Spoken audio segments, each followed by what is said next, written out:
Terima kasih Kak Silva, terima kasih Kak Yudi, dan terima kasih juga kepada lembaga CIC, Lembaga Riset dan Konsultasi Konsultasi Sosial. Terima kasih kepada hadirin pada siang hari ini yang sudah menyempatkan waktunya untuk mendengarkan. Sebelumnya suara saya dapat terdengar dengan jelas ya? Terdengar sangat jelas, Kak David. Oke. Nah, hari ini kita akan membahas mengenai sebuah artikel jurnal yang diterbitkan tahun ini dan membahas fenomena politik tahun ini, yaitu pemilihan presiden 2024 yang baru saja kita lewati beberapa bulan yang lalu, belum sampai 1 tahun yang lalu ya, beberapa bulan yang lalu. Di sini kita akan membahas tentang elemen-elemen politik apa saja yang dikapitalisasi oleh para kandidat untuk mempengaruhi perilaku pemilih dalam kontestasi pemilihan presiden 2024 di Indonesia. Oke, boleh di next. Nah, jadi apa yang menjadi tesis statement dari artikel ini? Yang pertama adalah tadi elemen-elemen politik apa yang perlu dideskripsikan yang bisa dikapitalisasi oleh kandidat. Elemen-elemen itu tentu terdiri dari dua elemen, elemen konvensional atau elemen yang sudah sering digunakan dalam setiap pemilu, dan ada elemen kebaruan, elemen yang bisa dibilang unik di dalam Pilpres 2024 itu. Nah, kalau kita bisa melihat di situ ada beberapa elemen. Yang pertama ada elemen konvensional itu yang berwarna merah, ya kan? Ada elemen yang baru di dalam pemilu 2024 ini yang berwarna biru. Sebenarnya yang berwarna biru itu tidak sepenuhnya dianggap juga kebaruan karena blunder politik dan gimmick politik ini sudah ada dari pemilu-pemilu yang lalu. Tetapi nanti kita akan melihat kenapa itu menjadi satu yang sangat penting dalam pemilu 2024. Keterkaitannya adalah dengan media sosial, keterkaitannya adalah dengan pemilih kita yang mayoritas adalah Gen Z, milenial gitu ya, atau dalam tanda kurung generasi muda begitu.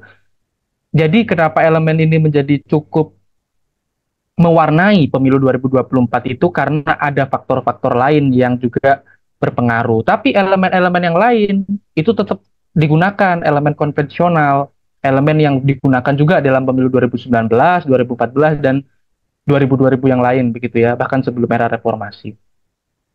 Oke, boleh di next. Sebelum kita mempelajari tentang pemilu 2024 yang semua saya rasa yang hadir hari ini mengalami ini ya, karena ini baru saja dialami, jadi kita bisa nanti berdiskusi tentang ini. Kita perlu mempelajari konteks pemilu di Indonesia. Konteks pemilu itu setiap pemilu itu berbeda. Jadi elemen-elemen dominan di dalam setiap pemilu itu tidak selalu sama. Meskipun ada kesinambungan, ada kesamaan, tapi juga ada konteks yang berbeda dari setiap pemilu. Kenapa ada konteks yang berbeda dari setiap pemilu? Karena ada peran-peran elit yang menggunakan narasi, yang mengkomunikasikan narasi itu tidak sama dengan apa yang dikomunikasikan di pemilu-pemilu yang lain. Jadi mereka harus memahami konteks pasar, dalam tanda kutip itu pemilih, pasar pemilih, di saat itu juga di 2024. Nah, maka strategi yang digunakan harus kompatibel, harus relevan dengan pemilih waktu 2024 itu. Karena pemilih di 2024 berbeda secara sosiologis dan secara demografis dengan pemilu di 2019. Di pemilu 2019 kita melihat tensinya begitu panas ya dalam politik 2019 itu karena kita diwarnai dengan politik yang hard ya, yang cukup apa namanya, cukup keras gitu ya, cukup panas gitu ya. Ada beberapa misalnya kita dapat sebut gerakan sosial populisme. Misalnya di situ ada kerusuhan apa namanya 22 Mei pasca untuk pengumuman hasil pemilu. Sebelumnya itu juga tahun 2017 ada pilkada yang di situ juga ada aksi 212. Jadi kita diwarnai dengan eh, hard politik gitu ya tahun-tahun itu. Terus kemudian ada pembelahan sosiologis identitas ya antar kandidat, antara Pak Jokowi, antara Pak Prabowo gitu. Kita melihat satu demarkasi yang sangat besar sekali antara dua kubu itu, dan head to head itu yang membuat pemilu itu menjadi lebih lebih panas gitu ya. kemudian militansi pendukung dan segala macamnya itu. Tapi di 2024 kita cukup dihadapkan dengan wajah berbeda dari politik Indonesia. Misalnya, kita masuk di dalam soft politics atau senjata-senjata politik yang non konvensional yang sebenarnya tidak ada di pemilu-pemilu yang lain. Itu termasuk adalah misalnya gimmick-gimmick politik ya dan politik riang gembira. Ini kan tidak tersedia di 2019 atau tidak terlalu tersedia di 2019 kan orang pada apa namanya eh, cukup emosional ya 2019. Sedangkan di pemilu 2024 ini orang mewarnai pesta demokrasi dengan sangat riang gembira begitu. Meskipun iya memang ada konflik-konflik itu sangat wajar, tetapi tidak sampai kepada apa namanya korban jiwa. Kan kita bisa melihat di 2019 kan di kerusuhan 22 Mei kan ada yang menjadi korban begitu ya. Tapi di 2024 ini alhamdulillah kita melalui dengan bahagia. Oke, boleh next.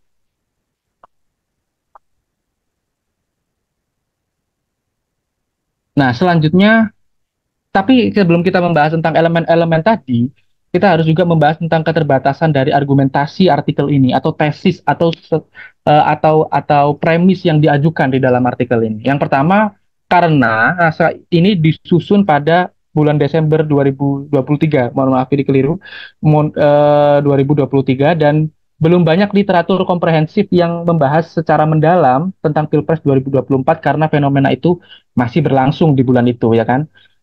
Kemudian kita melihat tadi elemen politiknya salah satunya adalah politik identitas. Saya menduga waktu itu, saya berasumsi waktu itu politik identitas akan digunakan kembali begitu setelah 2019. Ternyata 2024 ini adalah anti klimaks dari politik identitas atau tidak ada perbedaan identitas yang mencolok dari kandidat itu.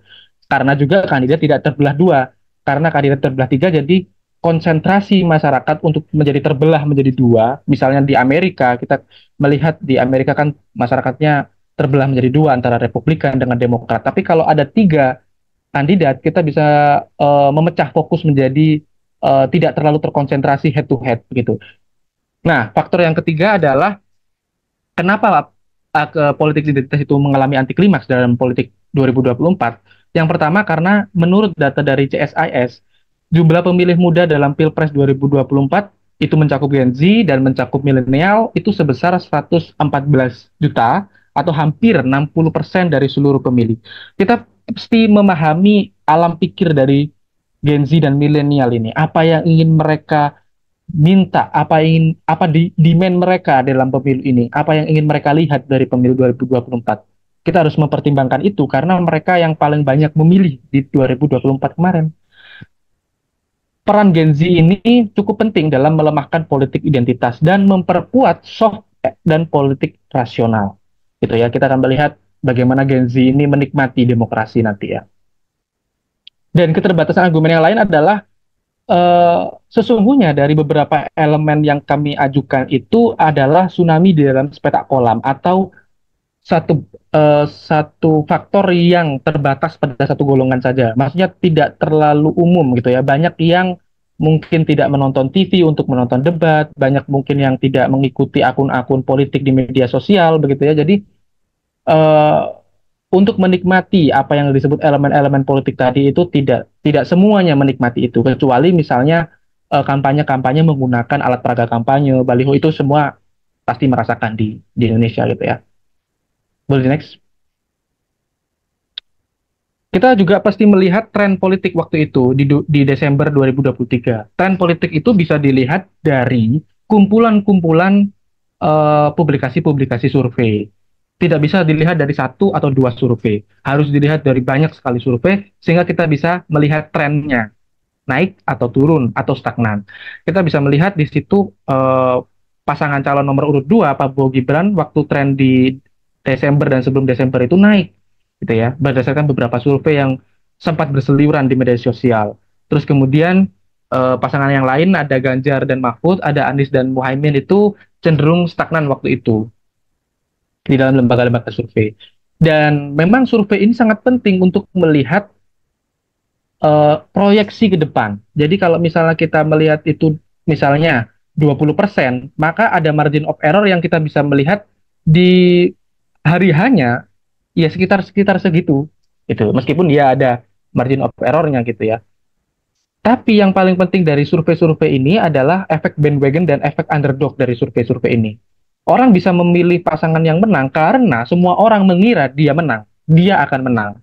Jadi semua, oh kok kayaknya semuanya gini ya, kok survei-survei menunjukkan dia menang ya, maka saya pilihlah dia gitu karena efek bandwagon. Tapi juga ada efek underdog, kelihatannya dia akan kalah, maka saya tidak memilih dia. Itu efek underdog. Dan ini juga berkaitan dengan keinginan tentang putaran pemilu 2024. Inkah satu atau dua putaran gitu ya. Banyak kan sih kepingin satu putaran karena biayanya besar sekali untuk dua putaran. Dan itu akan menimbulkan dampak-dampak berkelanjutan. Misalnya tadi saya ngomong soal head to head. Itu konsentrasinya cukup tinggi daripada tiga pasangan calon. Kalau misalnya dua putaran, maka di putaran kedua kita akan menemukan dua pasangan calon yang head to head. Nah, ini kemungkinan bisa jadi politik identitas dan perpecahan bangsa itu akan lebih tajam lagi begitu ya. Perpecahan pemilih itu akan lebih tajam lagi. Maka perlu mengkapitalisasi elemen-elemen politik sebagai strategi memaksimalkan sumber daya. Misalnya dalam game teori, kalau dalam game politik itu ada game teori. Jadi pemilu itu seperti kayak suatu permainan gitu ya, suatu peperangan. Sumber daya harus digelontorkan, strategi harus dimaksimalkan begitu. Boleh next.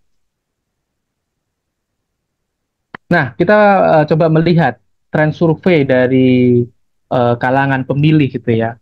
Tidak semua lembaga survei yang saya masukkan di dalam artikel jurnal ini adalah lembaga survei dari Perkumpulan Survei Opini Publik Indonesia atau Persepi. Yang saya masukkan di sini adalah apa yang bersebaran di media sosial. Kenapa harus menggunakan yang seperti itu? Karena kan kita memperhitungkan efek underdog dan efek bandwagonnya. Tidak bisa kita melihat satu publikasi survei yang tidak dilihat oleh masyarakat. Ada beberapa publikasi-publikasi survei yang memang apa namanya tidak dipublikasi di media sosial. Misalnya kita melihat langsung di Instagram atau kita melihat langsung di apa namanya media-media sosial gitu ya. Itu yang memberikan efek. Kalau yang perlu usaha untuk mengakses itu, maka itu tidak memberikan efek underdog. Itu hanya mengcapture secara saintifik bagaimana pemilih saat itu. Jadi kita perlu melihat yang apa namanya survei-survei yang diterima oleh, maksudnya yang dilihat oleh publik gitu ya. Nah ini survei-surveinya kita melihat tadi tren Prabowo, Gibran itu naik dan Ganjar Mahfud itu stagnan.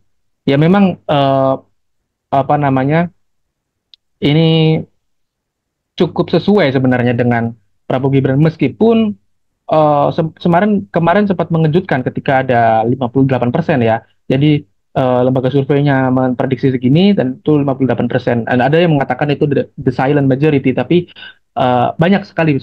Tapi kata tidak membahas itu ya. Tapi banyak sekali argumentasi yang menjelaskan kenapa bisa sampai 58% gitu. Bisa di next.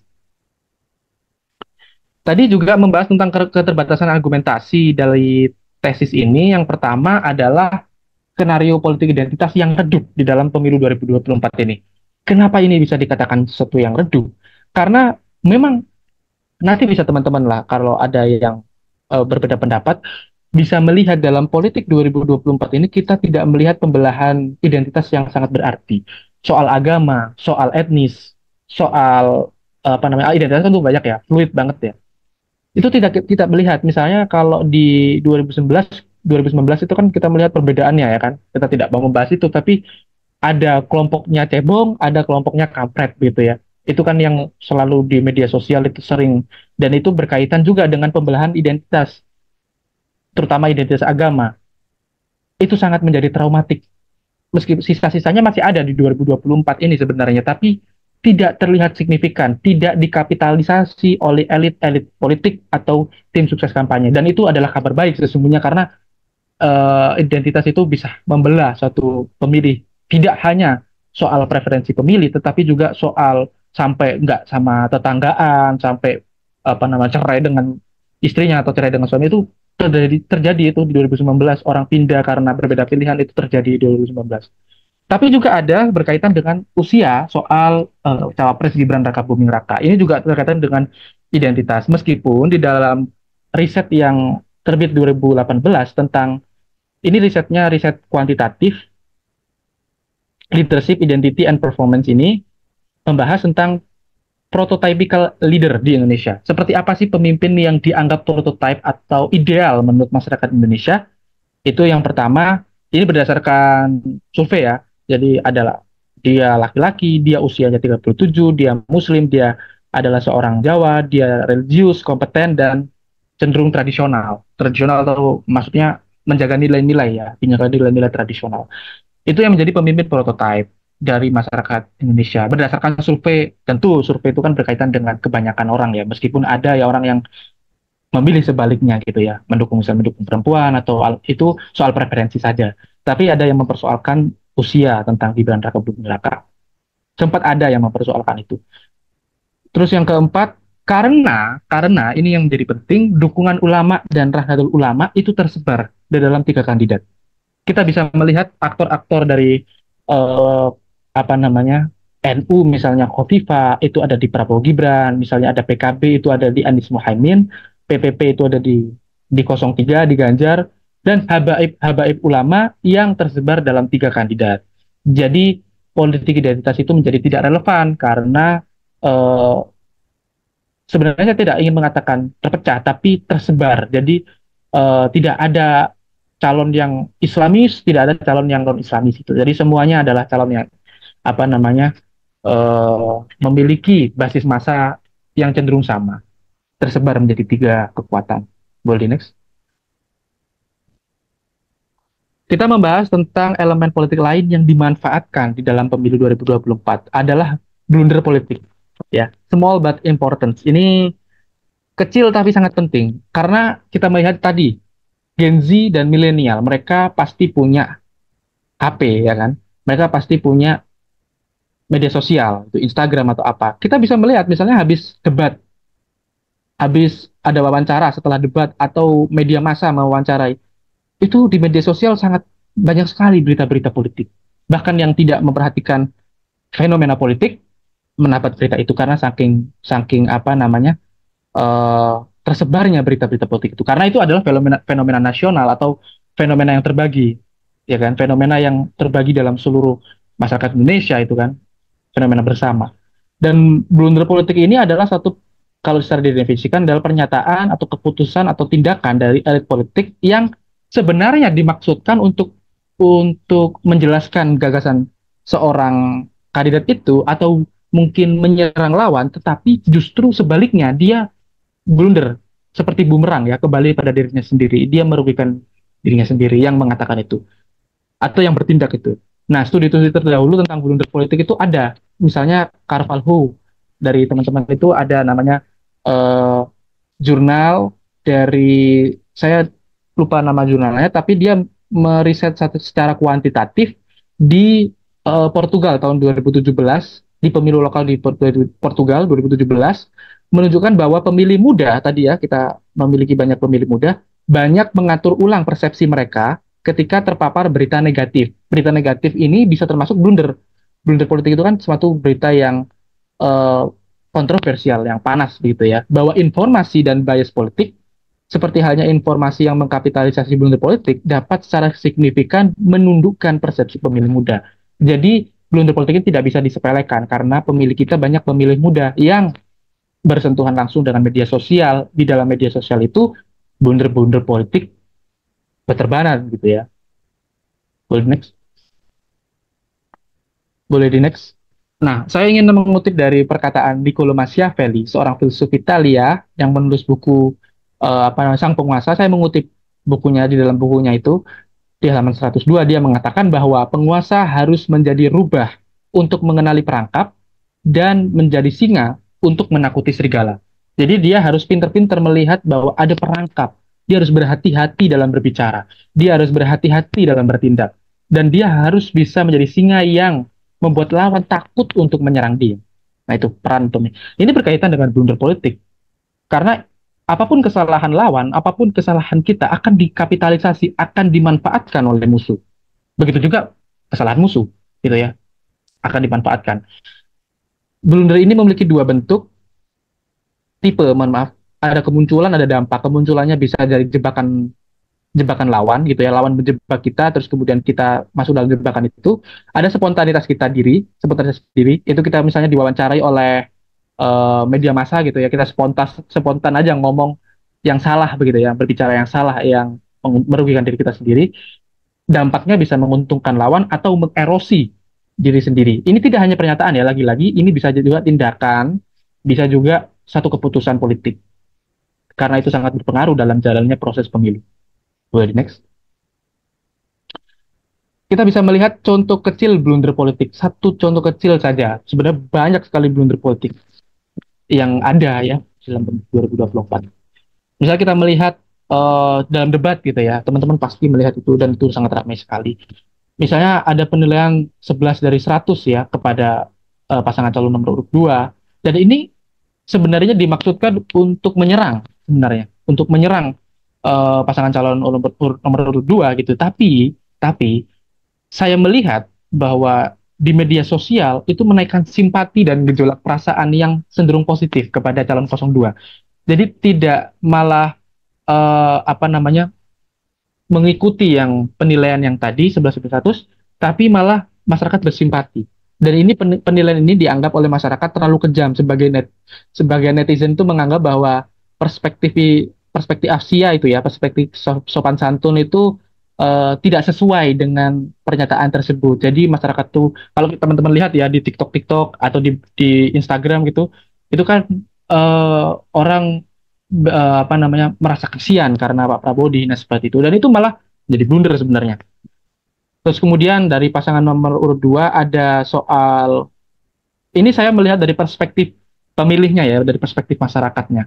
Ada beberapa pihak yang menganggap bahwa Prabowo berkuasa untuk kepentingan bisnis dan asetnya karena ucapannya waktu di wawancara sama tidak Najwa Shihab waktu itu ya, karena kekuasaannya saya lupa kata persisnya, tapi asetnya mandek karena tidak berkuasa selama 20 tahun. Ini sebenarnya menjadi satu blunder ya. Terus kemudian ada blundernya nomor urut 3 itu Ganjar Mahfud, terutama Ganjar yang dianggap kurang menghormati profesi MC dan misalnya tentang tindakan atau keputusan untuk apa namanya menggabungkan uh, Basuki Cahayapurnama. Basuki Cahayapurnama, mohon maaf ada yang bocor suaranya kayaknya. Lanjut ya. Itu tadi Basuki Cahayapurnama yang masuk dalam jajaran tim ses nomor 23. Banyak pihak yang mengatakan bahwa ini adalah cara untuk mengerosi dari gerakan salam empat jari. Kan ada narasi bahwa gerakan salam empat jari itu kan gabungan antara pendukung Anies Baswedan dengan pendukung Ganjar Mahfud. Tapi ketika Ahok menjadi tim suksesnya Ganjar Mahfud, otomatis itu akan menggagalkan skenario itu. Karena ya seperti yang kita tahu konteks 2017 begitu ya. Pilkada 2017 ya. Well, next. Kemudian elemen apa sih yang penting dalam pemilu 2024? Tentu elemen konvensionalnya adalah elemen program kerja. Tapi ada yang berbeda juga sebenarnya dari program kerja di 2024 ini. Kita melihat tadi identitas dan ideologi di 2019, tapi kita melihat gimmick, blunder politik, isu-isu kebijakan tentang IKN, tentang kesejahteraan, makan siang gratis, internet gratis gitu ya. Terus kemudian pendidikan atau pembelahan antara keberlanjutan versus perubahan. Elemen program kerja ini merupakan satu pilihan rasional bagi pemilih. Selain soal-soal yang tadi ya kan, soal-soal blunder begitu ya. Terus kemudian blunder itu sangat mempengaruhi swing voter ya, karena orang yang memilih satu calon, kemudian calon itu blunder, bisa jadi swing voter itu memilih calon yang lain karena calon itu blunder gitu ya. Studi-studi terdahulu tentang pemetaan pemilih dan pemilihan tema manuver tidak harus dilakukan berdasarkan skala ideologi. Berbeda kita dengan Eropa. Yang di Eropa itu biasanya ada ideologi kanan, tengah, kiri gitu ya. Itu sangat tajam sekali gitu ya. Tapi bisa juga dipraktekkan berdasarkan preferensi pemilih terhadap isu kebijakan yang lebih konkret. Misalnya soal perubahan iklim. Saya pro perubahan iklim, Anda tidak pro perubahan iklim. Saya pro imigrasi, Anda tidak pro imigrasi. Misalnya begitu, atau krisis pangan, atau lapangan pekerjaan, dan termasuk di dalam satu payung kebijakan yang bernama keberlanjutan versus perubahan. Dan program kerja itu harus berbobot, solutif, namun juga jelas dan mudah diingat oleh pemilih. Sebenarnya program makan siang gratis itu kenapa berhasil? Karena dia mudah diingat oleh pemilih. Gagasannya jelas, clear, dan mudah diingat oleh pemilih. Jadi itulah pentingnya satu program kerja, tidak hanya soal substansinya, tetapi juga kemasannya. Karena kalau kemasannya saja tidak menarik, isinya juga tidak akan dilirik gitu ya. Jadi kalau kemasannya kurang gitu lah. Tapi kalau isinya juga kurang, meskipun kemasannya menarik juga akan menggugurkan posisi kemasannya gitu. Jadi harus dua-duanya yang diperhatikan. Boleh next. Nah, program kerja ini juga merebut swing voters. Swing voters kita juga lumayan banyak di 2024 ini. Setiap swing voter itu kan orang yang sudah memilih, tapi ragu dengan pilihannya. Dia masih sebenarnya masih bimbang. Kayaknya saya milih ini, tapi saya kayaknya juga tidak menutup kemungkinan memilih yang lain, gitu. Dan itu satu pertimbangan yang rasional biasanya karena program kerja atau karena yang lain-lain. Termasuk juga undecided voters atau pemilih yang belum menentukan, ya kan, undecided voter. Kampanye program kerja adalah perebutan dan pengamanan suara terutama bagi non loyalis karena kan ada tuh studi dalam perilaku pemilih yang pemilih loyalis, pemilih pemilih yang bimbang dan pemilih yang sudah tidak ingin memilih kita gitu ya. Ada empat matriksnya, tapi saya tidak akan menjelaskan itu. Matriks yang paling utama itu adalah soal loyalis. Kalau loyalis nggak mungkin berpindah pilihan gitu meskipun calonnya melakukan satu blunder politik atau kebijakannya cenderung menurutnya tidak solutif tapi dia adalah seorang loyalis dan dia tidak akan berpindah pilihan gitu ya itu tidak akan mempengaruhi sebenarnya untuk loyalis tapi mempengaruhi untuk yang swing voters begitu. Boleh di next.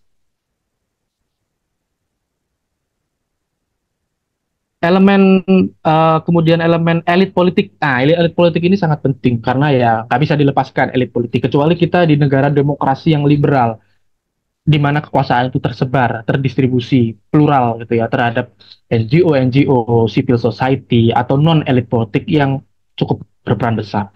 Tapi dalam negara-negara yang biasanya berkembang, biasanya elit politik ini sangat kuat sekali. Tidak hanya berkembang, negara maju juga punya elit politik yang kuat sekali. Tapi demografi politik di Indonesia orang-orangnya, pemilih-pemilihnya, gitu ya, itu eh, mem- memiliki satu pertimbangan figuritas dalam memilih.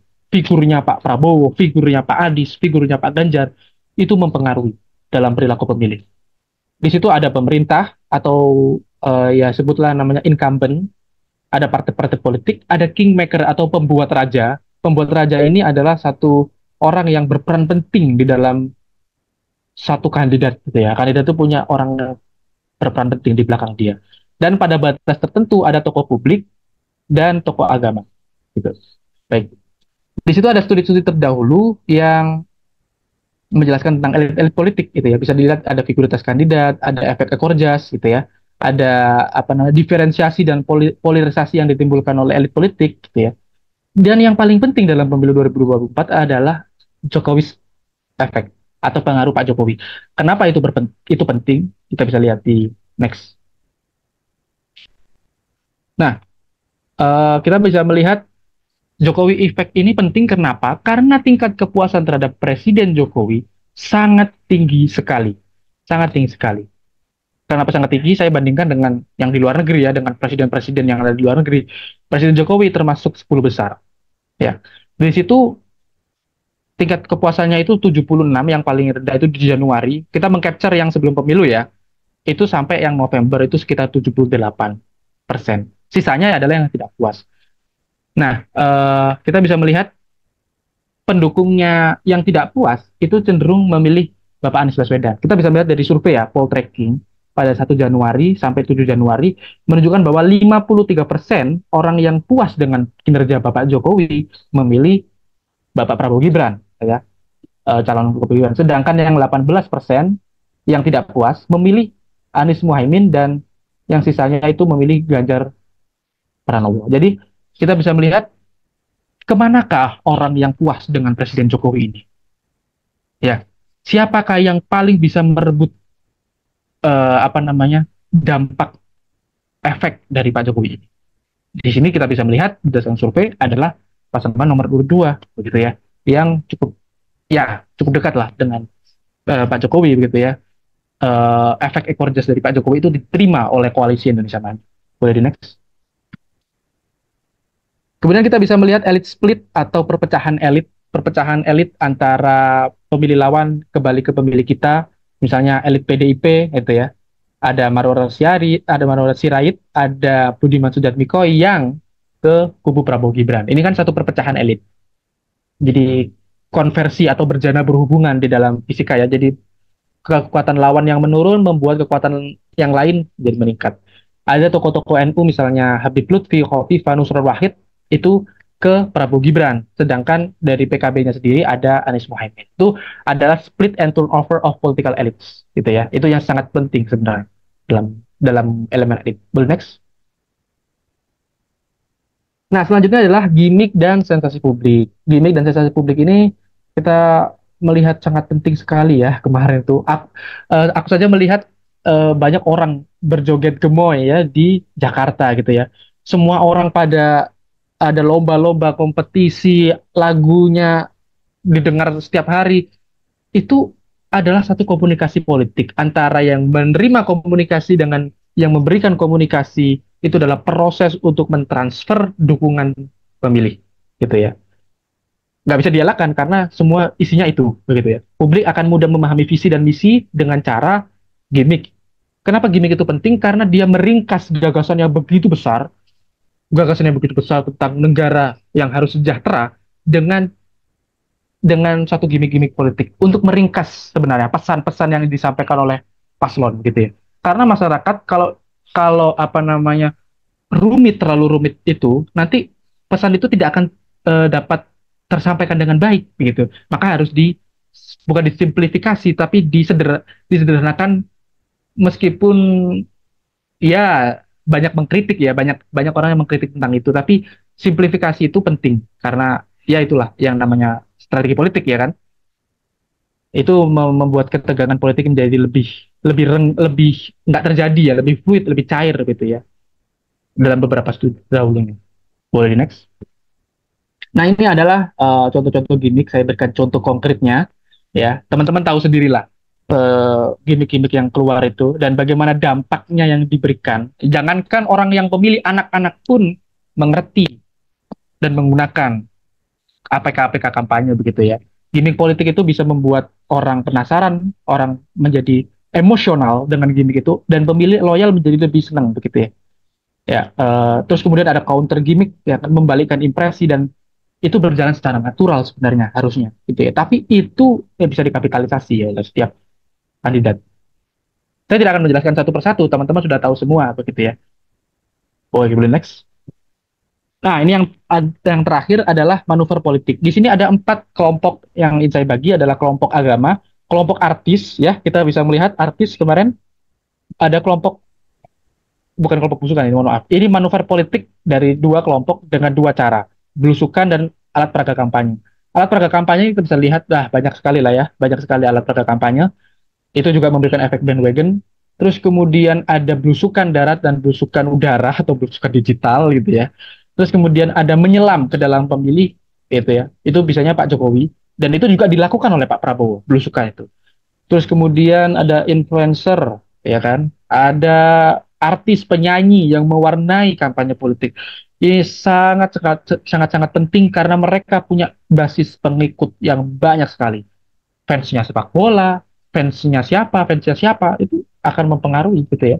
Dan siapa yang paling banyak artisnya itu yang food gathernya lebih besar gitu ya. Kemudian ada kelompok agama yang merangkul dan mendengarkan kelompok agama gitu ya, pemuka agama. Bukan istilahnya politisasi tapi merangkul mereka untuk berdiskusi gitu ya. Saya tidak ingin menggunakan politisasi karena nyatanya tidak ada politisasi identitas di pemilu 2024 kemarin. Gitu. Boleh next? Ini belusukan belusukan udara, ada belusukan darat, ada spanduk, ada APK gitu ya.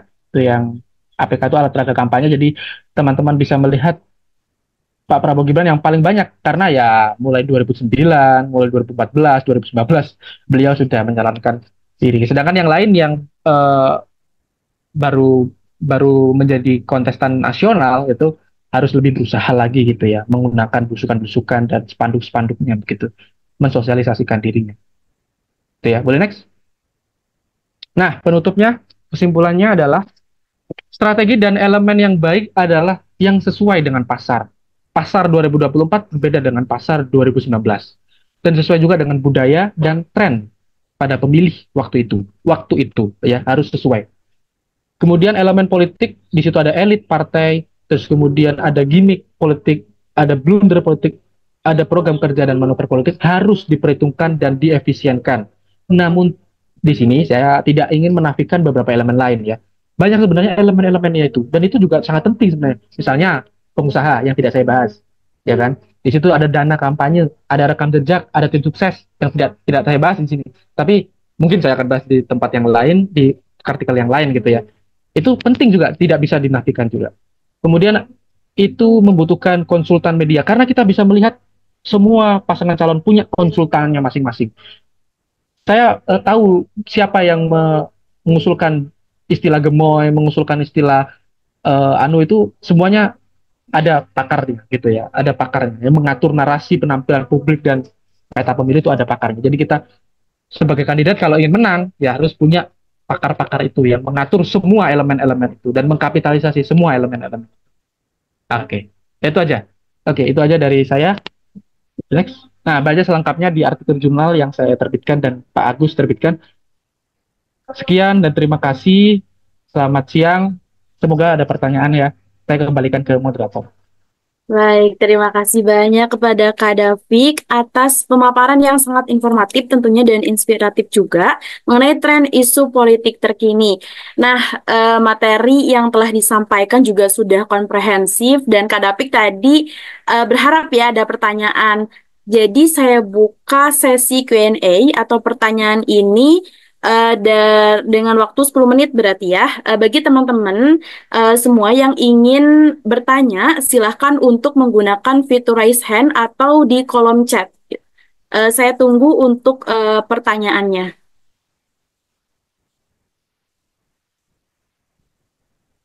Baik, apakah ada yang ingin ditanyakan? Bisa menggunakan fitur raise hand secara langsung atau di kolom chat ya.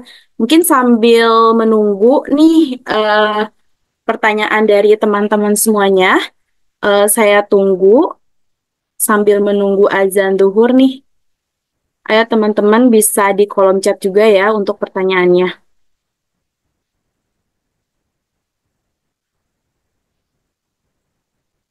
Oke, mungkin sambil menunggu Kak Davik, apakah masih membersamai? Ya, Oke, masih mungkin Kak. Kenapa? saya agak tertarik nih dengan Hmm. isu-isu kampanye, apalagi dengan buzzer-buzzer di media gitu ya, Kak Davik. Nah, mungkin pertanyaan dari saya sendiri nih, gimana sih proses kapitalisasi ini tuh berkontribusi pada meningkatnya kesenjangan sosial antara calon pemimpin terhadap pemilih gitu? Karena kan pengaruhnya itu terhadap representasinya politik nih. Ini dari sebenarnya dari kacamata sosiologi nih terkait dengan kesenjangan sosial karena kita lihat buzzer-buzzer ini tuh kan dibayar ya Kak Davik dan dibayarnya itu dengan harga yang nggak kecil gitu. Jadi gimana sih gitu prosesnya untuk dalam peningkatan kesenjangan sosial kayak gitu Kak Davik? Iya, jadi sebenarnya kalau buzzer-buzzer ini memang bayarannya memang mahal sekali dan mereka adalah ingin menimbulkan satu disrupsi sebenarnya, ingin menimbulkan satu disrupsi dengan cara memberikan banyak sekali postingan-postingan, banyak sekali komentar-komentar. Mereka ingin dalam tanda kutip ya, dalam tanda kutip berisik di dalam pemilu itu karena supaya ada sensasi yang dimainkan di situ. Tetapi misalnya terkait dengan kesenjangan, itu adalah soal isu tersendiri sebenarnya, isu tersendiri soal kesenjangan sosial. Karena selama ini apa yang dimainkan oleh buzzer itu juga tidak, maksudnya bayarannya yang besar itu tidak berpengaruh terhadap kesenjangan sosial. Atau misalnya kita melihat kesenjangan sosial itu sebagai isu yang dibahas oleh buzzer juga tidak juga gitu kan. Jadi saya rasa tidak ada kaitannya antara dua konsepsi itu. Begitu, Mbak. Oke, baik, Kak Davik cukup menjawab. Ini kita masih nunggu nih pertanyaan dari teman-teman semuanya. Apakah Mm-mm. ada yang ingin didiskusikan dengan Kak Davik nih yang mungkin memang di artikel jurnalnya sudah cukup komprehensif ya. Mungkin kalau misalnya Kak Davik teman-teman mau bertanya lebih lanjut bisa hubungi kemana nih Instagramnya gitu atau email seperti itu Kak Davik. Boleh dong diinformasikan? Bisa sih, bisa langsung ke Instagramnya atau ke WA saya itu, ke Oke. WA saya. Nah, jadi buat teman-teman nih, Kak Davik sangat open banget buat pertanyaan-pertanyaan atau mau konsultasi nih terkait politik bisa ke Instagramnya. Username-nya apa, Kak Davik? Oke, ini ada pertanyaan dari Kalana, saya izin membacakan. Pertanyaannya adalah, apakah peran influencer sangat signifikan dalam kontestasi pilkada ke depannya? Silakan untuk dijawab, Kak Davik. Ya, pertama pilkada itu kan daerah ya, jadi tidak nasional. Jadi peran buzzer itu cenderung lebih terbagi-bagi.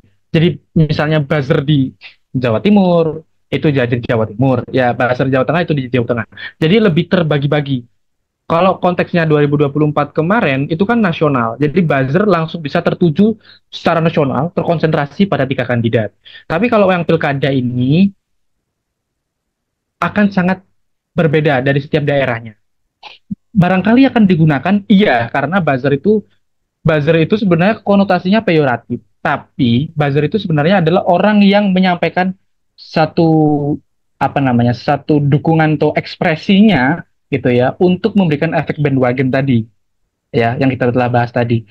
Itu juga penting. Tapi kita akan melihat bagaimana di pilkada ini buzzer-buzzer itu akan bekerja secara daerah karena cakupannya akan daerah-daerah masing-masing begitu ya. Buzzer di Jawa Timur tidak akan berpengaruh pada pemilih di Jawa Tengah gitu karena pemilihannya di Jawa Timur gitu ya. Jadi eh, kita akan melihat buzzer tetap digunakan tapi dalam porsi yang atau model yang berbeda dalam pilkada. Tuh.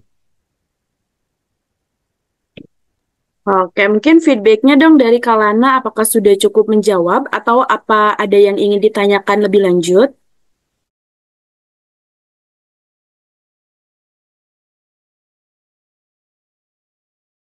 Oke, sangat menjawab sekali, Kak Davi. Nah, baik, mungkin buat teman-teman semua, apakah ada yang ingin ditanyakan kembali?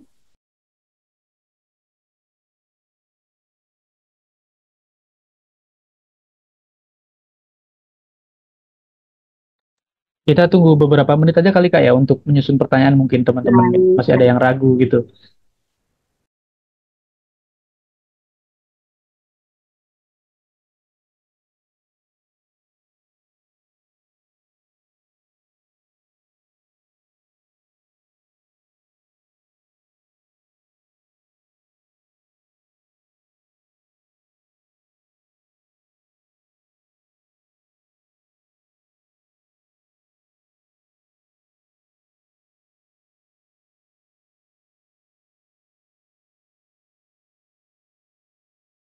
Oke, Kak Davik, mungkin sambil menunggu nih, apakah masih ada di Zoom, Kak Davik? Oke, mungkin Masih di sini. oke, mungkin Ah, sambil menunggu, saya ada sedikit pertanyaan lagi nih. Nah, sebenarnya untuk kapitalisasi pemilu ini tuh sejauh mana sih merubah esensi demokrasi menjadi demokrasi yang dapat dibeli gitu? Karena kan pada prosesnya ini pasti dong mempengaruhi kepercayaan publik terhadap proses demokrasi. Seperti itu, Kak Davi. Iya, ini sebenarnya pertanyaan bagus karena kita akan melihat bagaimana proses dari kapitalisasi itu terhadap kualitas demokrasi. Yang pertama, sebenarnya kita harus mendefinisikan demokrasi yang dimaksud itu seperti apa dan bagaimana demokrasi di Indonesia itu seperti apa gitu ya. Itu akan sangat panjang sekali. Tapi misalnya kita melihat kemarin kan ada istilah dalam satu demokrasi itu adalah demokrasi deliberatif, demokrasi musyawarah, demokrasi yang melibatkan diskusi antara calon pemimpin atau orang yang dianggap elit politik gitu ya dengan masyarakat secara langsung. Itu kita bisa melihat misalnya dengan program dari Bapak Anies ya, atau misalnya program Desa Anies. Itu kita bisa melihat Desa Anies itu adalah satu proses demokrasi deliberatif gitu ya. Satu satu proses demokrasi deliberatif. Sedangkan kita melihat secara keseluruhan itu demokrasi yang kita jalankan adalah demokrasi agregatif, demokrasi yang apa namanya, yang umum, yang populer, yang menggunakan suara massa secara agregat untuk satu kemenangan pemilu. Jadi pengaruhnya terhadap demokrasi itu sebenarnya dilakukan oleh proses-proses politik informal, bukan proses-proses politik formal. Yang formal itu kan ada yang kita lihat gitu ya di dalam proses lembaga-lembaganya gitu ya. Tapi proses informal itu adalah proses yang ada di belakang, yang terjadi di belakangnya. Itu yang mempengaruhi demokrasi, sangat mempengaruhi. Tetapi yang dilakukan di muka publik atau terlihat secara empiris itu yang mempengaruhi. Misalnya persepsi persepsi apa namanya? Persepsi publik terhadap kandidat. Terus kemudian bagaimana demokrasi ini digeser ya karena ada fenomena-fenomena misalnya tadi ya kan gimmick-gimmick politik gitu ya. Saya rasa sih tidak akan berdampak buruk terhadap demokrasi secara umum ya. Kalau saya menilai tidak berdampak buruk terhadap demokrasi dan sebenarnya secara singkat ya saya ingin menjawab proses pemilu kemarin tuh tidak berdampak negatif. Maksudnya dia apa namanya tidak merusak demokrasi. Dia malah justru merubah wajah demokrasi yang tegang menjadi lebih lebih santai, lebih gembira begitu. Saya rasa tidak ada dampak buruk terhadap demokrasi. Itu Baik, terima jawaban kasih saya. jawabannya. Mungkin ini terakhir ya pertanyaan dari Kak Ridwan DR.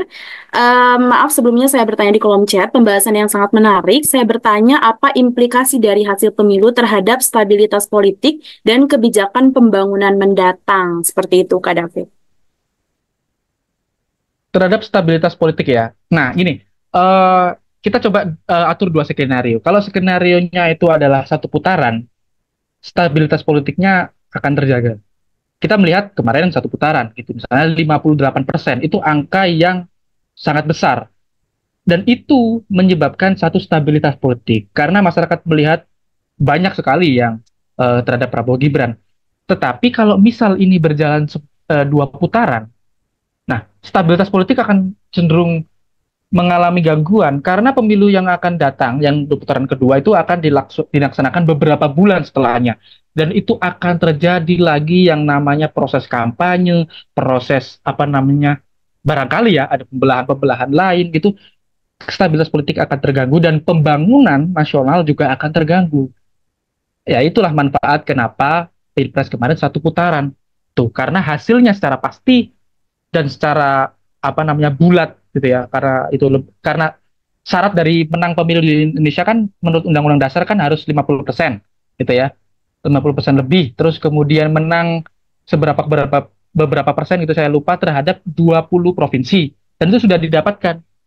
Oleh karena itu, stabilitas politik terjaga dan pembangunan pembangunan yang IKN misalnya gitu ya, itu aman. Coba kalau misalnya dua putaran gitu ya, itu akan menjadi challenge bagi pembangunan di Indonesia.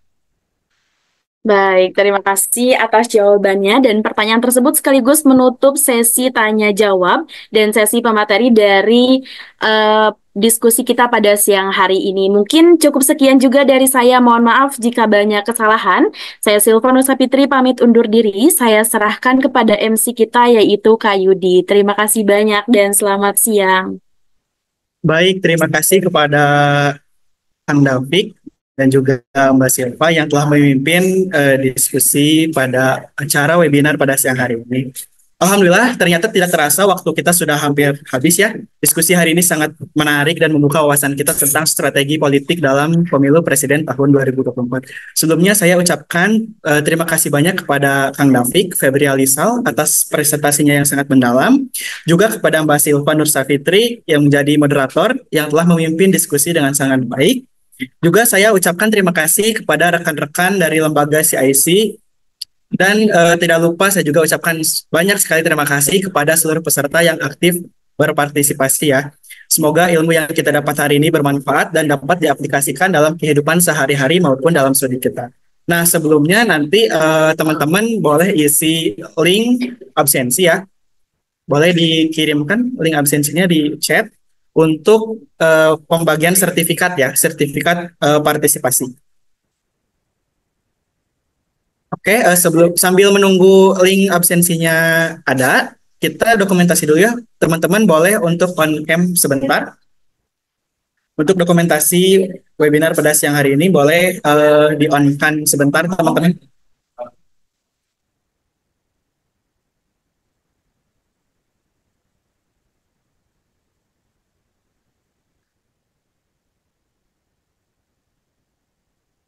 Yang belum on cam silahkan on cam sebentar ya untuk sesi dokumentasi.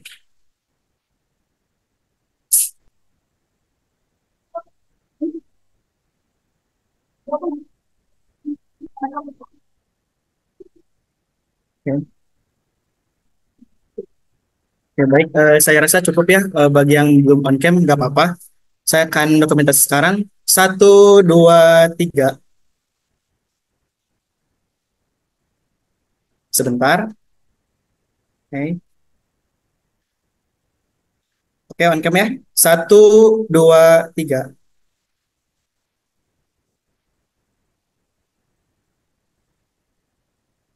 Baik, terima kasih teman-teman semuanya. Jangan lupa isi absensi dulu ya. Link absensi ada di kolom chat untuk pembagian sertifikat partisipan. Oke, alhamdulillah ya teman-teman, ternyata sudah memasuki di akhir acara. Terima kasih sebelumnya. Saya sebagai MC mohon maaf jika masih banyak kekurangan dan terima kasih atas perhatiannya. Wabillahi taufiq wal hidayah. Assalamualaikum warahmatullahi wabarakatuh.